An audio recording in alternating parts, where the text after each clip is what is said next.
To the world, Roberto Clemente was one of the greatest players to ever live. But to his son, Dad was dad. His dad's story begins in Puerto Rico. Born on August 18, 1934, Roberto basically came out the womb swinging. He truly believed that God put him on earth to play baseball. Which means not even being able to afford a glove or bat was going to stop Roberto from playing ball. You would get cardboard or anything to make a glove, tree branches for bats. From hitting cans to home runs, Roberto was signed to the Pittsburgh Pirates in 1955.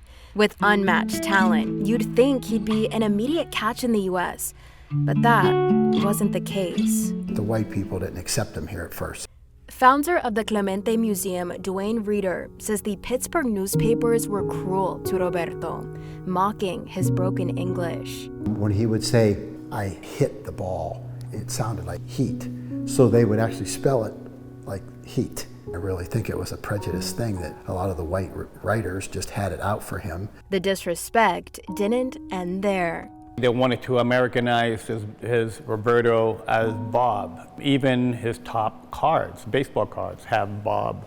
So he spoke out about it. He says, "My name is Roberto Clemente." A proud Puerto Rican, Roberto's name was his identity, which he wasn't going to let anyone strip him or anyone after him of.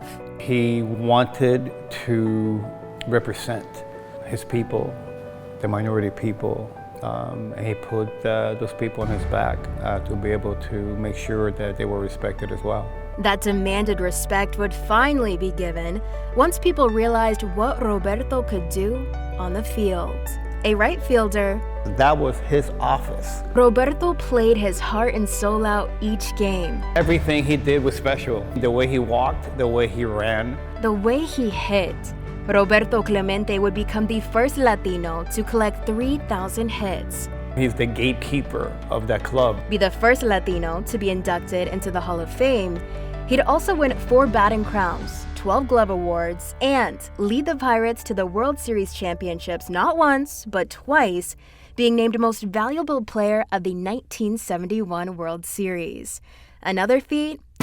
Meeting his soulmate, Vera Clemente. My father and mother have an unbelievable love story. They're both from the same town, Carolina, and Dad was already established Major League Baseball player of 10 years. A bachelor, no one had caught him yet until he saw my mother. And that first day he saw her, he went to my grandmother and said, "Mom, I found the woman I'm going to marry." She goes, "What's her name?" "I don't know her name, but I'm gonna marry her." And he found her, and 10 months later, they were married. And that's what was most important to Roberto, being a good husband, a good father, and a good human being. Off the diamond, you'd find Roberto taking baseballs and gloves to sick children or holding baseball clinics free of charge for underprivileged kids, truly living up to his name. The meaning of Roberto Clemente is goodwill. It's what he died doing. On December 31st, 1972. I woke up to say good morning. Robertito knew his father would be leaving to Nicaragua to deliver supplies after an earthquake shattered the country. I actually told him not to get on that plane because the plane was going to crash. I was 7 years old. Still, Roberto was set on going, feeling the pain of his fellow Latinos. But he'd never make it to Nicaragua. His plane would crash into the Atlantic Ocean. His teammate and best friend Manny Sanguillen rushed to the crash site to help look for him. As soon as I got in, it felt really strong, like a tsunami. I said, "God, you have to help me." Despite searching for days, Roberto's body was never found. He was so kind, and he had love and passion for everyone that even the sea didn't want to give him back. Devastation was felt around the world, but his son says he realized that's how his dad needed to go.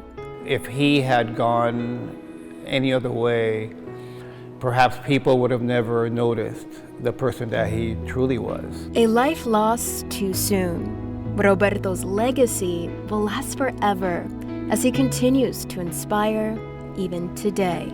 Is a role model to follow, you know, for every Latin kid is definitely one of the, you know, the big heroes that we had. Roberto did use his money, use his platform, use his influence to help people who really were in need. What we do here is fun, it's a game, but there's life out there and there's people going through some tough things, so definitely look up to him for that. Then last, I mean, if your dad were still here, what would you want to say to him? Wow. I'm so proud to be your son. Thank you.